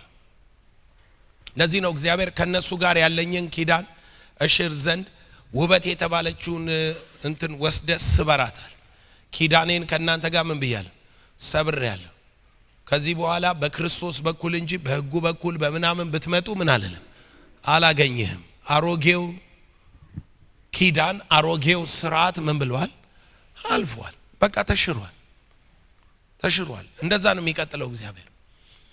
መሰዊያ ከባድ ነገር ነው ወገኖቼ። ስለገባኝ ነው ነገሩን ላስተምራችሁ የቆረጥኩት። ቀጥሎ ምን ይላል? እግዚአብሔር አብርሃም ምዕራፍ 14 ላይ የሰዶምን ንጉስ አግኝቶ ካህኑን መልከጻዲቅ ጋር ከተበራረኩ በኋላ አብርሃም ለእግዚአብሔር ተገለጠለት። እንደገና እግዚአብሔር ተገለጠለት። ምዕራፍ 15 ከዚህ ነገር በኋላ የእግዚአብሔር ቃል በራእይ ወደ አብርሃም መጣ። እግዚአብሔርም እንዲህ ሲል አብርሃም ወይ አትፍራ፣ እኔ ላንተ ጋሻ ነኝ፣ ዋጋ እጅግ ታላቅ ነው። አብርሃምም አቤቱ እግዚአብሔር ሆይ ምን ትሰጠኛለህ? እኔም ያለ ልጅ እሄዳለሁ አለው። አብርሃምን እግዚአብሔር እንዲህ አለው፣ አሳየው። ስሙኝ እንደዚህ ይላል። አብርሃም በእግዚአብሔር አመነ፣ ጽድቅ ሆኖ ተቆጠረለት። ቁጥር 6 ይህችን ምድር ትወርስ ዘንድ እንድሰጥህ ከከለዳውያን ኡር ያወጣሁ እግዚአብሔር እኔ ነኝ አለው። ስሙ፣ የአብርሃምን ጥያቄ ስሙ። አቤቱ እግዚአብሔር ሆይ እንደወርሳት በምን አውቃለሁ አለ። እርሱም የ3 ዓመት ጊደር፣ የ3 ዓመት ፍየል፣ የ3 ዓመት በግ፣ ዋኖስም ርግብም ያዝልኝ አለው። እነዚህን ሁሉ ወስደህ በሁለት ክፈላቸው፣ የተከፈሉትም በየወገኑ ትይዩ አድርጋቸው፣ ወፉን ግን አትክፈለው። አሞራም በስጋው ላይ ወረዱ፣ አብርሃም አባረራቸው። ፀሐይም በገባ ጊዜ በአብርሃም ከባድ እንቅልፍ መጣበት፣ እነሆም ድንጋጤ ታላቅም ጨለማ ወደቀበት። አብርሃምም አለው ዘርህ በእርሱ ባልሆነ ምድር ስደተኛ እንዲሆን በእርግጥ እወቅ። ባሪያዎች አድርገው 430 ዓመት ያስጨንቋቸዋል። ደግሞም በባርነት በሚገዟቸው ሕዝብ ላይ እኔ እፈርዳለሁ። ከዚያም በኋላ በብዙ ከብት አወጣቸዋለሁ። አንተ ግን ወደ አባቶች በሰላም ትሄዳለህ፣ በመልካምም ሽምግልና ትቀበራለህ። በአራተኛው ትውልድ ግን ወደዚህ እመልሳለሁ፣ አሞራውያን ኃጢአት ገና አልተፈጸመምና። ፀሐይም በገባች ጊዜ ታላቅ ጨለማ ሆነ፣ ምድጃም ጤስም የእሳትም ነበልባል በዚያ መካከል በተከፈለው መካከል አለፈ። በዚያን ቀን እግዚአብሔር ለአብርሃም እንዲህ ብሎ ቃል ኪዳን አደረገ። ከግብፅ ወንዞች ጀምሮ እስከ ትልቁ ወንዝ እስከ ኤፍራጥስ ወንዝ ድረስ ይችን ምድር ለዘር ሰጥቻለሁ አለው። ኢየሱስ ጌታ ነው። ከዛ ስማቸውን ይዘረዝርለታል። ምን አለው እግዚአብሔር? መስዋዕት አምጣ። እንደ ወርሳት በምን አውቃለሁ ሲለው መካከለኛው ምንድነው? መስዋዕት። በመስዋዕት ውስጥ በእሳት ካለፈ በኋላ ምን አለ እግዚአብሔር? በእሳት ካለፈ በኋላ ሰጥቻለሁ፣ ኪዳኔን አትሜዋለሁ። እንግዲህ ጎበዝ አባታ አብርሃም የተስፋ ቃሉን ኪዳን በየምዕራፉ ይቀጥላል። ይስሐቅ ተወለደ። ምዕራፍ 17 22 ጀምሮ እግዚአብሔር ኪዳን አድርጎ ሲሰጠው ለይስሐቅ ታያለ። ከዛ ምዕራፍ 22 ላይ ሊሄድና ይስሐቅ ከተወለደ በኋላ እግዚአብሔር የመጨረሻውን መሐላ መሐላ ማጽናት ፈለገ። መሐላ ማለት ምን ማለት ነው? ምን ማለት እንደሆነ በመጽሐፍ ቅዱስ ቋንቋ ልንገርክ። በመጽሐፍ ቅዱስ ቋንቋ እግዚአብሔር ለአብርሃም የነገረውን ነገር ከምዕራፍ 12 ጀምሮ ላያደርግ ይችል ነበር ማለት ነው። ካልማለበት ምን ይላል? ይቀይረዋል። አሁን እኮ ሙሴም መጥቶ አልቀየረው፣ ሕጉም መጥቶ አልቀየረው፣ የዘመናት የነቢያት አካሄድ አልቀየረው። ለአብርሃም የገባውን ኪዳን በክርስቶስ ኢየሱስ ምን አለው? ፈጸመ። የኢየሱስ ክርስቶስ ኪዳን የማን ኪዳን ነው? የአብርሃም ኪዳን ነው። የእምነት ኪዳን የማን ኪዳን ነው? የአብርሃም ኪዳን ነው። አየህ፣ አዲስ ኪዳንን ሲያመጣ አብርሃምን ያመጣው። ለምሳሌ አዲስ ኪዳን ሲያመጣ ማንን ሽሯል? ብሉይ ኪዳንን ሽሯል። ብሉይ ኪዳንን ሲሽር የአብርሃም ኪዳን ግን ምን አላለም? አልተሻረም። የእምነት የሆነው ኢየሱስ ጌታ ነው። እግዚአብሔር መካከለኛ የሆኑትን ሁሉ አስወጥቶ ይሄን የማይሻር ኪዳን ያጸናው በአንድ ነገር ነው፣ በመስዋዕት እና በመሰዊያ። ምን ሆነ አለ? ምዕራፍ 22 እነዚህ ነገሮች በኋላ እግዚአብሔር ለአብርሃም ፈተነው እንዲህም አለው፣ አብርሃም ሆይ። አብርሃምም እነሆ አለው። የምትወደውን አንድ ልጅህን ይስሐቅን ይዘህ ወደ ሞሬብ ምድር ሂድ፣ እኔም በምነግርህ በዚያ ተራራ ላይ በዚያ መስዋዕት አድርገህ ሰዋው አለ። እንደምታውቁት የእምነት ስራው ቁጥር 9 ላይ እግዚአብሔርም ወዳለው ቦታ ደረሱ። አብርሃምም በዚያ መሰዊያን ሰራ፣ እንጨትንም ረበረበ፣ ልጁንም ይስሐቅ አስሮ በመሰዊያው በእንጨቱ ላይ አጋደመው። አብርሃምም እጁን ዘረጋ፣ ልጁን ያርድ ዘንድ ቢላውን አነሳ። የእግዚአብሔር መልአክ ከሰማይ ጠራው፣ አብርሃምንም አለው፣ እርሱም እነሆኝ አለ። እነሆም ብላቴናው ላይ እጅህን አትዘርጋ፣ አንድ ልጅ ብላቴና ላይ እጅህን አትዘርጋ፣ አንዳችም አታድርግበት፣ አንድ ልጅህም ለእኔ አልከለከልክምና እግዚአብሔርን የምትፈራ እንደሆንክ አሁን አውቄአለሁ አለው። አብርሃምም ዓይኑን አነሳ፣ በኋላውም እነሆ አንድ በግ በዱር ውስጥ ቀንዱ በአጸጽ ሳቤቅ ተይዞ አየ። አብርሃምም ሄዶ በጉን ወሰደው፣ በልጁም ፈንታ መስዋዕት አድርጎ ሰዋው። አብርሃምም ያንን ቦታ ያህዌ ይሬ ብሎ ጠራው። እስከ ዛሬ ድረስ በእግዚአብሔር ተራራ ይታያል ይባላል። የእግዚአብሔር መልአክ አብርሃምም ከሰማይ ሁለተኛ ጊዜ ጠራው፣ እንዲህም አለው፣ አብርሃም በራሴ ማልኩ ይላል፣ ይህንን ነገር አድርገሃልና አንድ ልጅህን አልከለከልክምና በእውነት በረከትን እባርክሃለሁ፣ ዘርህን እንደ ሰማይ ከዋክብት በባህር ዳር እንዳለ አሸዋ አበዛዋለሁ፣ ዘርህ የጠላቶችን ደጅ ይወርሳል። አሜን። ዛሬ የትኛውም መሰዊያ ፊታችሁ አይቆምም። ምክንያቱም የናንተ ዘር መሰዊያ ኢየሱስ ጌታ ነው። የአብርሃም ዘር ናችሁ አይደል? እስኪ የአብርሃም ዘር የሆነ ሰው እጁን ያሳይ። የአብርሃም ዘር የክርስቶስ ኢየሱስ የአንድያ ልጅ መስዋዕት ዋጋ የሆነ ሰው ያንተ መሰዊያ የጠላትን ደጅ ይወርሳል። የትኛውም ደጅ እኮ መሰዊያቸው ነው አይደለም? ቅድም ደጅ ነው ብለናል አይደል? መሰዊያ የትኛውም መሰዊያ የሄል የሲኦል የመናፍስት ዓለም መገለጥ ባንተ ቤት ላይ አይሰራብህ። በመንገድ ላይ በኪዳን ላይ አይሰራብህ። በእርግጥ ማልኩ ያለ እግዚአብሔር ይዋጋልሃል። በዘላለም ኪዳን ይይዛል። አይጥልህም፣ አይተውህም፣ አይረሳህም። መሰዊያ ስራ አለው። እሺ መሰዊያ ሰራው ብሎ ልጁን አምጥቶ ሲሰዋ እግዚአብሔር ምን አለው? ማልኩ አለ። ማልኩ መስዋዕትና መሰዊያ። አንዳንድ ሰው በጥሩ መለኮታዊ መርህ ይጀምራል። አገልጋይ ቢሆን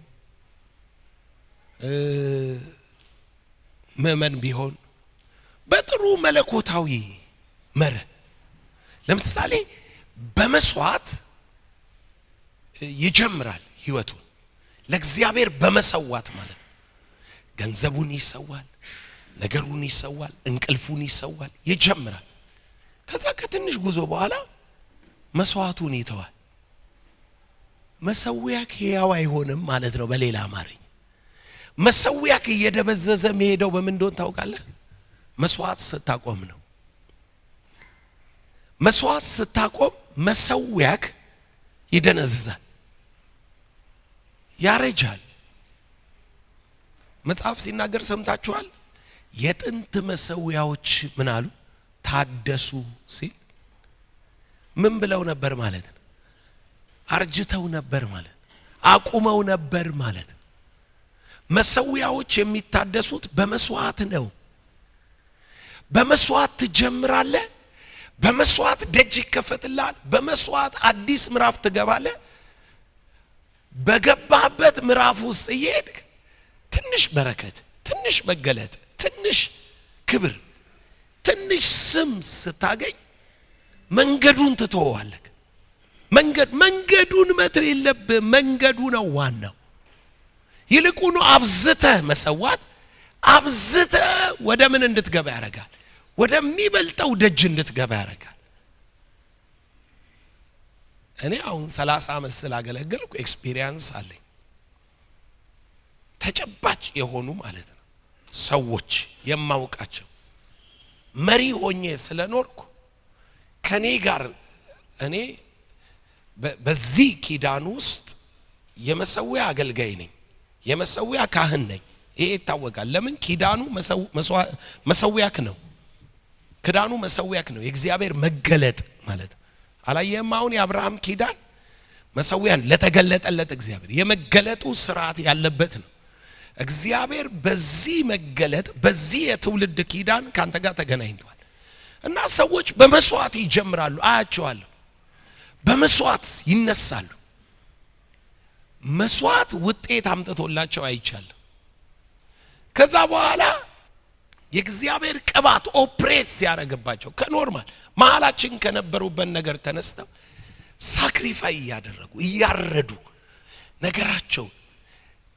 እያሉ ሲመጡ በመስዋዕት አድገው ያደጉ ሲመስላቸው መስዋዕታቸውን ያቆማሉ ስርዓታቸውን ይላል ሊፎካከሩ ይሞክራሉ እንደሚችሉ ያስባሉ ና አትችልም እኔ ልንገርክ መንፈሳዊ ዓለም መገለጥ ነው ሌላ ምንም የለው መገለጥ ነው ካንተ አይደለም ሲባል እኮ መገለጥ ስለሆነ ደግሞ ምን አረክና ነው መሰዊያና መስዋዕትክ ነው እንጂ በሩን የከፈተልህ ሳክሪፋይስ ስላረክ ነው አንተ ሳክሪፋይህን ምን ብለህ ነው የምትጠራው ዋጋ ነው እንዴ ብለህ የምትጠራው እግዚአብሔር የሆነ ነገር ስላረኩኝ ይሄን ሰጠኝ ብለህ ነው የምትጠራው አይደለም ሳክሪፋይ ማለት መሰዊያ መስዋዕት ማለት አንተ ሳክሪፋይ ያረከው ነገር በር ነው የከፈተልህ እንጂ እግዚአብሔርማ በመለኮት ስርዓት ሁሉ የርሱ ነው በሩ ስለተከፈተ ነው ወደ አንተ እግዚአብሔር የመጣው በሩን ስለከፈትክ ነው እግዚአብሔር ወደ አንተ የተለቀቀው መገለጥ ከሆነ ማንም መመካት ምን አይልም አይችልም መገለጥ ነው ተገለጠብኝ እንጂ የኔ አይደለም መገለጡ የሱ ነው ሰማይ ቧጥጬ ምድር ፈልጬ አላመጣሁኝ ለምሳሌ ትንቢት እናገራለሁ ቃሉ ይሰራል እጄን እጭናለሁ ትፈወሳለህ ምን አረኩልህ መገለጥ እኮ ነው አጋንንት አያለሁ ውጣላል ይወጣል ቃል ይዤ እመጣለሁ አስተምርሃለሁ ኬታ መጣ ዘላለም ተገለጠልኝ መንፈሳዊ ነገር ምንድነው መገለጥ ነው መንፈስን መግለጥ የመስዋዕት ደጅ ነው ሌላ ምንም የለውም የመስዋዕት ደጅ ነው ስለዚህ መንገድህን መቀየር የለብህም መስዋዕት ውስጥ ማትኖሩ ሰዎች ደግሞ ወደ መስዋዕት ነው ወደ መሰዊያ ነው ወደ ኪዳን ነው ከመሰዊያ ጋር መስዋዕታችሁን ይዛችሁ ቅረቡ ሳክሪፋይ አድርጉ ወርሺፕ ቢሆን የወንጌል ምስክርነታችሁ ቢሆን የቃል ምስክርነት እግዚአብሔር ያደረጋላችሁን የምስጋና ምስክርነት ቢሆን የጸሎት መስዋዕት ቢሆን ይዛችሁ ነው ወደ እግዚአብሔር። ከዛ በመሰዊያው ላይ ሰው ወርሺፕ ቢሆን አምልኩት ኑና ሰው መታርዱት ነገር ገንዘብ ቢሆን ክብር ቢሆን እረድ። ያኔ ነው የምታየው የሚበልጠውን ሕያውነቱን የሚበልጠውን የመስዋዕት ህይወት ያለመደ ሰው መንፈሳዊ መለኮታዊ ነገር በእርሱ ይገለጣል ብዬ ተስፋ አላረግም። አብርሃም የመስዋዕት ሰው ነው። ምዕራፍ 22 ላይ የመጨረሻውን ጥግ እግዚአብሔር በምን ጠየቀው? በመስዋዕት ፈተነው ይላል። እግዚአብሔር ሲፈትን ልጅህን ገሎ አይደለም ይፈትን። እግዚአብሔር ማንንም በክፉ ምን አይልም፣ እርሱም በክፉ አይፈተንም። እግዚአብሔር ሲፈትን በመስዋዕት ነው የሚፈትን። ቫልዩ ምትለውን ነገር፣ ዋጋ ምትለውን ነገር፣ ክብሬ ምትለው፣ እኔነቴ ምትለው ረደው ይላል። ምክንያቱም መሰዋት አለበት። ሰዋ ረድ። እዚህ ውስጥ ረድ ጭንቅላትክ ውስጥ እዚህ ውስጥ ጣዖት አለ። ትላልቅ ጣዖት አለ እዚህ ውስጥ ታውቃላችሁ። የብሔር ጣዖት አለ። የትምህርት ዕውቀት፣ የዲግሪ፣ የማስተርስ፣ የዶክትሬት ጣዖት አለ እዚህ ውስጥ የትምክት ጣዖት አለ። ከናበበ እኔ እሻላለሁ፣ ከነከበደ እበልጣለሁ፣ ቅዱስ ነኝ፣ ወደ እኔ አትጠጋ። ጣዖትን ረድ። አንዳንዱ ፈራጅ ጭንቅላት ይዞ ቁጭ ብሎ እንዴ ብትሻል ኖሮ ይገለጥብህ ነበር እኮ።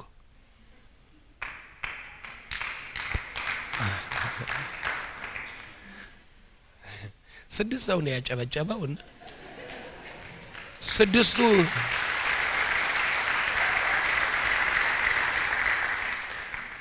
ለስድስቱ ምለውም ብሰሙ አታጨበጭቡም ነበር። አሁን በስታችሁብኛል፣ ትችዋለሁ። ይገባችኋል? ጣዖት አፍርሰ ምንድነው የሚለው? ጣዖት ስታፈርስ ምኑን ነው የምታፈርሰው? መሰዊያውን ነው እኮ የምታፈርሰው። መሰዊያውን ነው ሄደ በእስራኤል እናየዋለን ብያችኋለሁ። ምክንያቱም ብዙ ጸሎታችን ማፍረስ ነው መሰዊያዎችን። በእስራኤል ሁሌ እግዚአብሔር ሪፎርም ወይንም ሪስቶሬሽን ታድሶ መንፈሱን እንደገና ክብሩን በረከቱን ከመላኩ በፊት የመጀመሪያ ስራው ምንድነው? መሰዊያዎችን ማፍረስ። እንደ መጽሐፉ ያልሆኑ መሰዊያዎች ይፈርሳሉ። ልክ መሰዊያዎች መፍረስ ሲጀምሩ እግዚአብሔር በጣም ደስ ከሚለኝ ከመሰዊያ ጋር ተያይዞ ያለ ሰው ማለት ነው ኢዮስያስ የሚባለው። ኢዮስያስ እስራኤል እግዚአብሔር ተስፋ ቆርጦ በእስራኤል ማለት ነው ተስፋ ቆርጦ ያኔ ኢሳይያስ ሕዝቅኤል 37 መቃብራችሁን ያላቸው እነሱ ሰዎች ማለት ነው። በቃ ተስፋ ቆርጦባቸው እነሱም ተስፋ የተቆረጠባቸው ራሳቸውም ተስፋ የሌላቸው ናቸው። የተጣሉ የተረሱ እንዲሆኑ ቆርጦ 70 ዓመት ባቢሎን ብሎ ወስኖ ከጨረሰ በኋላ ኢዮስያስ መጣ። እግዚአብሔር ዘመን እየጠበቀ ነው። በኤርሚያስ ተንብዮአል፣ በተለያዩ ሰዎች ተንብዮአል። ትንቢት ምን ሊላቸው? ሊቆርጣቸው በቃ ወስኗል እግዚአብሔር። ትንቢቱ ጸንቷል። ሊያፈርሳቸው ጨክኗል እግዚአብሔር። ነገር ግን ኢዮስያስ መጣ። ኢዮስያስ ሲመጣ ምን እንደሆነ ታውቃላችሁ?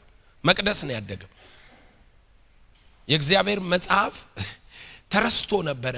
የሆነ ነገር ሊያድሱ ሲያፈርሱ መጽሐፍ አገኙ። አምጥተው ሲያነቡ አለቀሰ ንጉሱ። ለምን? እንደ እግዚአብሔር ቃል አልሄድንም አለ። ስለዚህ ነው ይሄ ሁሉ መከራ ያለብናል። ይገርማል። እያነበበ ይሄ ምንድነው ሲል እንትን መጽሐፉ ላይ የለም አፍርሱት ይላል። ይሄ ምንድነው እንትን አፍርሱት፣ የኮረብታ መስገጃ አፍርሱ፣ የእንትን መስገጃ አፍርሱ፣ በእግዚአብሔር ስም የተሰራ መስገጃ አፍርሱ። ምንም ነገር ከቃሉ ውጪ የሆነውን አፍርሷል። ከዛ ጽድት አድርጎ ሲጨርስ ምን እንዳለ ታውቃላችሁ? ከኢያሱ ዘመን ጀምሮ እንደ እግዚአብሔር ቃል ያልተደረገ ምን ፋሲካ አደረጉ ይላል። ፋሲካ ምን ማለት ነው? ዘጸአት ከኢያሱ ዘመን በየዓመቱ አይደለም የሚደረገው። ዳዊት አርጓል፣ ሰለሞን አርጓል፣ መቅደስ ሲሰራ ተደርጓል። እንደ ቃሉ የሆነ ፋሲካ ግን አልተደረገም። ለምን? እዛች ጋር ጣዖት አለ፣ እዛ ጋር መሰዊያ አለ፣ እዛ ጋር የሆነ ነገር አለ። ኢዮስያስ አጽድቶ ሲጨርስ ፋሲካ አደረገ። መውጣት ማለት ታድሱ። ምን እንዳለ እግዚአብሔር ታውቃላችሁ? በዘመንህ ይሄንን ያልኩትን ትንቢቶች የኢየሩሳሌም መፍረስ አላመጣም ማለት በምንህ አይገርምም? በአንተ ዘመን አባቶች እናቶች ላይ የተፈረደው ፍርድ አይሰራም። በኢየሱስ ስም ዘላለማዊ ነውና ኪዳንህ መሰዊያ በልጅ ልጆች ላይ አይሆንም። የዘር ማንዘር የኪዳን መሰዊያ በላይክ ያወጀው የሟርት በዚያ ጣዖት አምልኮ ምክንያት የሚመጣ መቅሰፍት እርግማን ምናም በቤት አይሆንም፣ አይሆንም፣ አይሆንም። ለምን? ኢዮስያስን እግዚአብሔር በጣዖታቸው ምክንያት አይደል ያለው? እሱ ደግሞ መሰዊያዎቹን ጠቅላላ ሲያጸዳ እግዚአብሔር ባንተ ዘመን አይሆንም አለ። ባንተ ዘመን አይፈጸምም አለ። አትማረኩም፣ መቅደሱ አይፈርስም፣ እግዚአብሔርን ታመልካለህ፣ በበረከት ትኖራለህ። እግዚአብሔር በክብርና በሞገስ ያነሳሃል፣ ከፍ ያደርጋል፣ ያደርጋል። አየህ፣ መሰዊያ ማፍረስ ግዴታ ነው። መሰዊያ መገንባት ግዴታ ነው። መሰዊያ መገንባት ግዴታ ነው። አንድ ላሳያችሁ ሰለሞንን መጽሐፈ ዜና ካልዕ ምዕራፍ 1 ላይ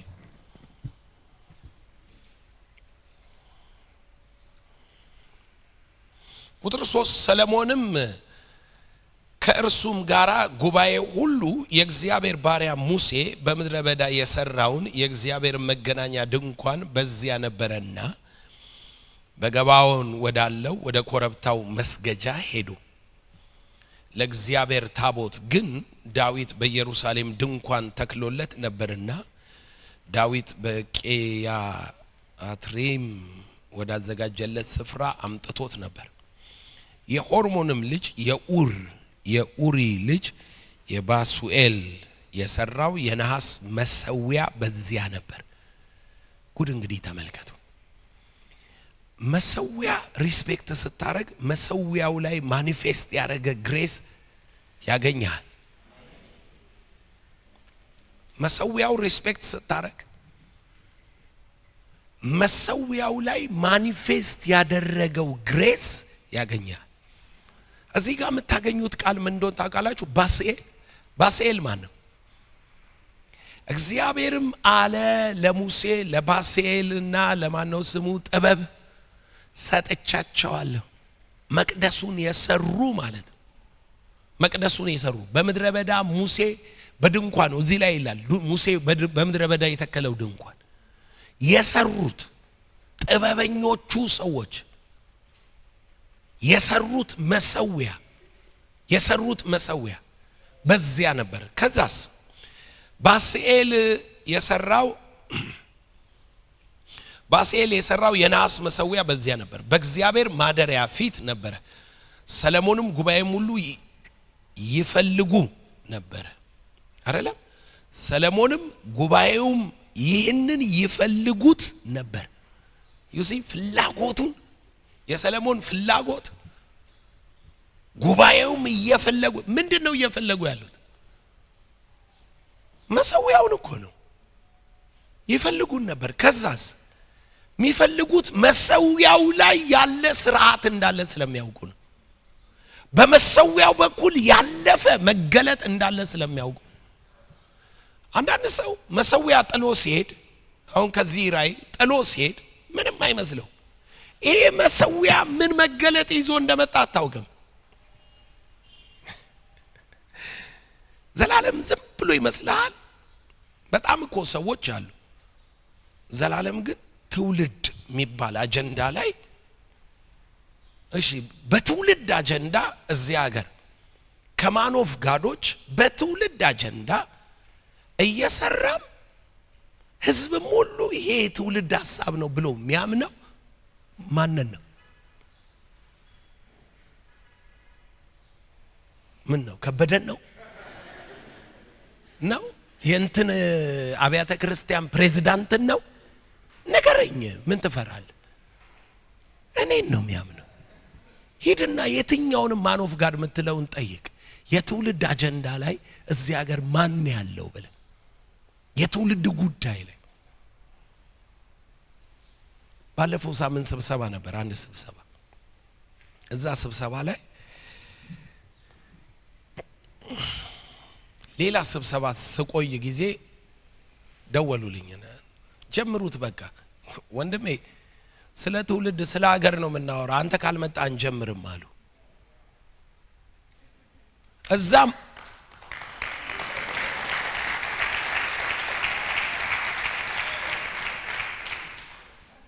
በእውነት በፊታችን ባለው ምርጫ ድምጽህን እንደሰጠኸኝ ቆጥሬ በመንግስት ያረሳ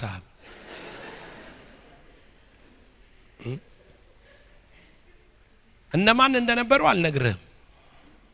ወደ 16 ሰው ነበረ ስብሰባው ላይ። ከ16ቱ 12ቱ ቲቪ ያላቸው ናቸው ስብሰባው ላይ የነበሩት። አንተ ካልመጣ አይጀመርም ሲልክ የሚወራው በትውልድ ጉዳይ፣ በአገር ጉዳይ፣ በትውልድ ጉዳይ ነበር የሚወራው። አንተ ካልመጣ አይጀመርም ሲሉ ትርጉሙ የትውልድ አጀንዳ አንተ ውስጥ ነው ያለው። ይሄም መሰዊያ ትተህ ስትሄድ እንደው በጣም ከበረታክ የሆነ አዳራሽ ውስጥ ቸርች ይኖራል። በጣም ከበረታ፣ እሱንም ከበረታ ነው። እግዚአብሔር ደግሞ በዚህ ትውልድም ያውቀ ከሆነ አይኖርህም፣ አዳራሽም አይኖርህም። አዳራሽ መንግስት ራሱ ቦታ ቢሰጥ ብቻህን ነው የምትቀረው። መጋዘን ነው የምታረገው ወይ ብሎኬት መስሪያ ነው የምታረገው። አይኖርህም። መሰዊያ ትተህ ስትሄድ መጠንቀቅ አለብህ። እንዲህ ስትሰበሰብ ምን አይነት መሰዊያ ጋር እንደመጣ ማወቅ አለብህ። መጎዳት የለብህም። የምሬን ነው የምነግርህ። አንተ በፊት ከሄዱት የተለየ አይደለህም። ሄደው የሆኑትን አይተናል። ሕያው ምስክሮች አሉ። እግዚአብሔር እነሱ ይሄዱ ተዋቸው፣ ሌላ አስነሳላለሁ ስላለ ነው አንተን ያስነሳው። ሳትነሳ በፊት አልነገርኩህም? ይሄን ነግሬሃለሁ እኮ። ሳትነሳ ነው የነገርኩህ። እግዚአብሔር እነኛ ሄደዋል አዲስ አስነሳለሁ ብለዋል አላልኩም? ይሄኛው አላልኩት መሰለኝ ነው። ልትሄድ አስባል? የምሬን እኮ ነው ብላችሁ። የተለየ ሰው የሚባል የለም። ዘላለምም የተለየ ሆኖ አይደለም። መሰዊያው ነው ጥያቄው። የመሰዊያ ጉዳይ እነ ሰለሞን ይፈልጉት ነበረ። ጉባኤውም ይፈልገው ነበረ። ምኑን ነው የሚፈልጉት? በመሰዊያው ላይ የተገለጠውን ያንን ጥበብ። ቀጥሎ ያለውን ቃል ይሁት። በዚያም 1000 የሚቃጠል መስዋዕት አቀረበ። 1000 ሰለሞንም በእግዚአብሔር ፊት በመገናኛው ድንኳን አጠገብ ወዳለው ወደ ናሱ መሰዊያ ወጣ። በዚያም 1000 የሚቃጠል መስዋዕት አቀረበ። ቀጥሎስ ቁጥር 7 በዚያ ሌሊት እግዚአብሔር ምን ልስጥ ለምነኝ ሲል ለሰለሞን ተገለጠለት። ሰለሞንም ምን አለው? ጥበብ ስጠኝ። ከጎን ላለው ሰው መሰዊያው የጥበብ ነው በለ። ይፈልገው የነበረው ጥበብ ነው በለ። የተገናኘውም ጥበብ ነው በለ። እግዚአብሔር ግን ሰለሞን በጣም መሻት ስለነበረው ቦነስ፣ ሀብት ቦነስ፣ ጤና ቦነስ፣ የፈለከውን ታገኛለህ። ደግሞ ቦነስ አለ። በዚህ 7 ቀን ከቦነስ ጋር ትመለሳለህ። በልብ አሽተ የመጣኸውን አታጣው። ፈልገ የመጣውን ከመሰዊያው አታጣው። አምነ የመጣኸውን ከመሰዊያው አታጣው። እግዚአብሔር ከቦነስ ጋር ይመልሳል። በዘመን ሙሉ ደግሞ አትራብም፣ አታጣም፣ አይጎድልብህም። በአሕዛብ ላይ ያለ በሽታ ክፋት አያገኝም። ከመሰዊያ ግን ማጥራት አለብህ። እናጠራለን። መሰዊያዎች ይጠራሉ። ኢየሱስ ጌታ ነው። አሁን 1 ሰዓት አለን። እንጸልይበት ጊዜ ነው። አሁን እንጸልያለን። መሰዊያ ነው። ከማፍረስ ነው የምንጀምረው። በጧት የሰራነው መሰዊያ የኢየሱስ ነው። መሰዊያ አለን አይደል? ነው አዲስ ኪዳን ላይ ላምበልህና መሰዊያ እንዳለ እርግጠኛ ትሆናለህ። ዕብራውያን 13 ላይ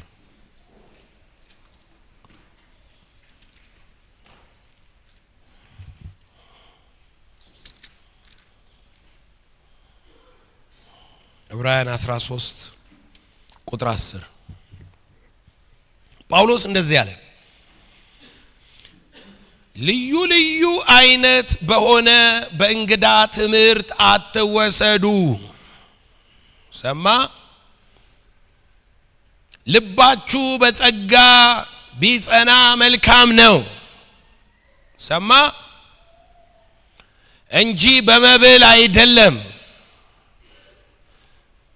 ለሚሰራ በዚህ የሚሰሩባት አልተጠቀሙምና ለመብል የሰሩባት አልተጠቀሙም። አሁን የነገርኩ ታሪክ ማለት ነው። ቁጥር 10 መሰዊያ አለን። ምን አለን? መሰዊያ አለን። አዲስ ኪዳኖችን ነው የሚናገራቸው። ከእርሱ ሊበሉ ድንኳኒቱን የሚያገለግሉ መብት የላቸውም። መሰዊያ አለን መሰዊያ። ክብር ለኢየሱስ ይሁን። መሰዊያ ስላለን መብትን መጠቀም አለብህ። 5ኛው ማህተም የማን ነው? አዲስ ኪዳን ነው አይደል? 5ኛው ማህተም አዲስ ኪዳን ነው። ከምን ስር ናቸው አለ? ከመሰዊያ በታች አየኋቸው።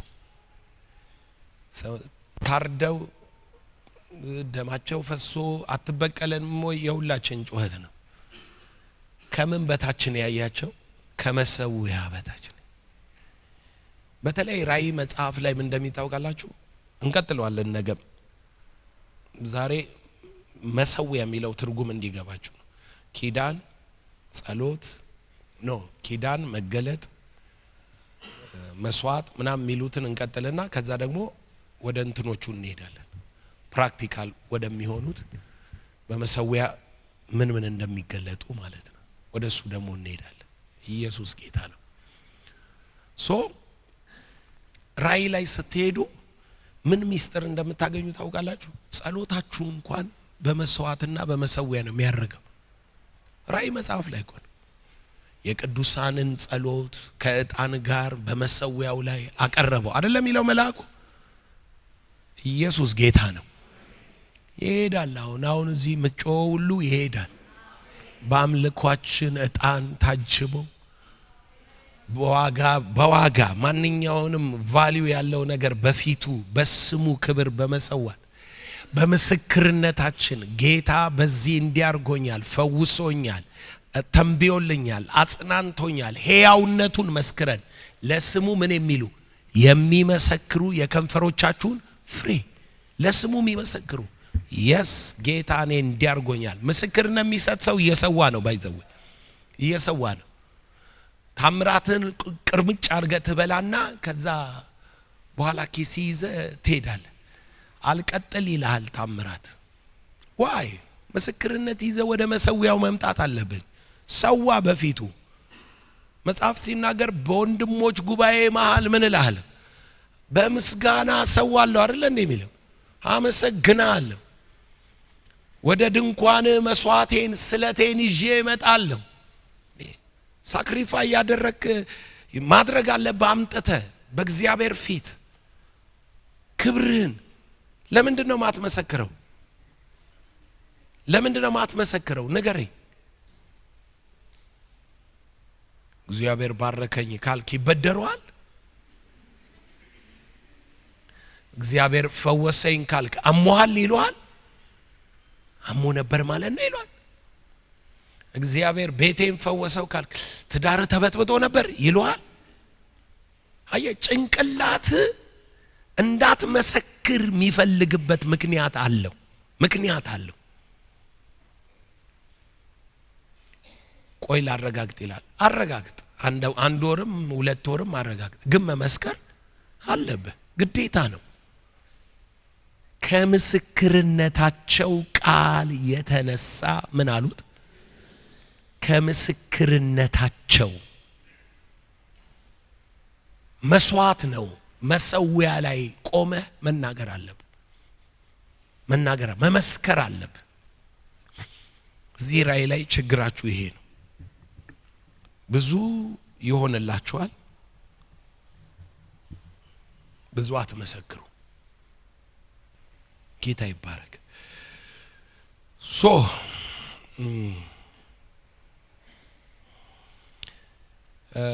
መጸለይ እንጀምራለን። መልስ ለመቀበል የመጀመሪያው ከጠላታችን እንጀምር። መሰዊያዎች ካልፈረሱ የጠላት ስርዓት ይቀጥላል። መሰዊያዎች ሲፈርሱ ደግሞ ጠላት ዳግም አይነሳም። ኢሳይያስ 27 ላይ ሄደን እናያለን። ኢሳይያስ 27 እንዲህ ይላል ቁጥር 9 ስለዚህም የማምለኪያ አጸዶችና የፀሐይ ምስሎች ዳግመኛ እንዳይነሱ የመሰዊያውን ድንጋይ ሁሉ እንደ ደቀቀ እንደ ኖራ ድንጋይ ሃሌሉያ ባደረገ ጊዜ እንዲሁ የያዕቆብ በደል ይሰረያል። አሜን። ይህም ኃጢአት የማስወገድ ፍሬ ሁሉ ነው። ዛሬ ይኸውልህ ካንተ ስምና ጉዳይ ጋር የሚያዝ ኤኒ የማምለኪያ አምልኮታዊ ጣዖታዊ የሆነ ነገር ሁሉ እንደ ኖራ ድንጋይ ታውቃለህ አይደል? ድንጋይ እኮ አይደል ኖራ ድንጋይ ወስጄ ከዚህ ሲሚንቶ ጋር ባጋጨው ብትን ነው የሚለው። ይሄን ያህል ቀላል ነው። ጠላት የሰራው ስራ ይሄን ያህል ቀላል ነው። እንደ ኖራ ድንጋይ ከፊት ይደቃል። እንደ ኖራ ድንጋይ ይበተናል። እንደ ደረቀ ይፈጫል። እርጥብና ደረቅ እኩል አይፈጩም። የደረቀ ነገር ሲፈጭ ይልማል፣ ድቅቅ ነው የሚለው። ለዚህ ነው ቤተሰቦቻችን እህል የሚያሰጡት። ዛሬ እናሰጣቸው። ደርቀዋል፣ ይፈጫሉ። ቃሉ የገባው ሰው የመጀመሪያው ቃል ምንድነው? መሰዊያ ካልፈረሰ የጠላት ስርዓት ይቀጥላል። መሰዊያዎች ሲፈርሱ ደግመው ምን አይሉም? አይነሱ። አንዳንድ ጉዳይ ታውቃላችሁ፣ ንስሐ እንገባለን፣ ይመለሳል። እንወድቃለን፣ ይመለሳል። እንታገላለን፣ ተባረኩ ትላለት፣ ይመለሳል። የሆነ ነገር ይመላለሳል። መሰዊያው አለ ማለት ነው። አሁን ትግሉ የእንትና መሆኑ ቀርቷል። አሁን የፕሮብሌሙ ትግሉ ከፕሮብሌም ጋር መሆኑ ቀርቶ ከመሰዊያ ጋር ሆኗል። መሰዊያው ከፈረሰ ግን ደጁን የዘጋበት ለዘላለም አይመለስም። መሰዊያው ከፈረሰ የጉድፍ መጣያ ከሆነ እዛ ኢሳይያስ ላይ ምን እንደሚል ስሙት። ኢሳይያስ ላይ እንደዚህ ይላል ምዕራፍ 46 ቤል ተዋረደ፣ ናባውን ተሰባበረ። ጣዖቶቻቸው በእንስሳት በከብት ላይ ተጭነዋል። ሸክሞቻቸውም ለከባድ እንስሳ ለደካማ እንስሳ ከባድ ጭነት ሆነዋል። ተጎነበሱ፣ በአንድነትም ተዋረዱ። ሸክሙም ለማዳን አልቻሉም፣ ራሳቸው ግን ተማረኩ። በኢየሱስ ስም እነኚህ በሕይወትክ ላይ የሚያታግሉ ማንኛቸውም ስም ያላቸው የጣዖታት ምልክት የሆኑ ከዘር ከቤት ጋር የተገናኙ ተዋረዱ፣ ተሰባበሩ፣ ለደካማ እንስሳ ሸክም ሆኑ። ያንን ያስደገመ ያስጠነቆለ ያስሟረተው ሰውዬ ምርኮኛ ሆነ፣ ወደ ጌታ መጣ፣ ምርኮኛ ሆነ። እንደዚህ አይነት ጥቅሶች 10,000 አሉና ከ10,000 10ን ለዛሬ ተጠቀምበት። አይደል? በጣም ብዙ የጣዖት መውደቅ፣ የአማልክት መጣል፣ የእግዚአብሔር አሸናፊነት፣ የህዝቡ መዳን። አሁን ቅድም ባነበብነው ኢሳይያስ ላይ ምንድነው ያለው? በዚያን ቀን ያዕቆብ በደሉ ይሰረያል፣ የሚከሱ ሁሉ ይደመሰሳል። ከሳሽ ይሄ ነው። ጎን ቆሞ እኮ ውድቀትን ነገርን የሚከስ ኃጢአቱ ምን ይላል አለ የዛለት ይሰረያል፣ በደሉ ይደመሰሳል፣ ኃጢአቱ ይሰረያል። ከሳሾች ደግመው በፊት አይቆሙም፣ ደግመው በፊት አይቆሙም።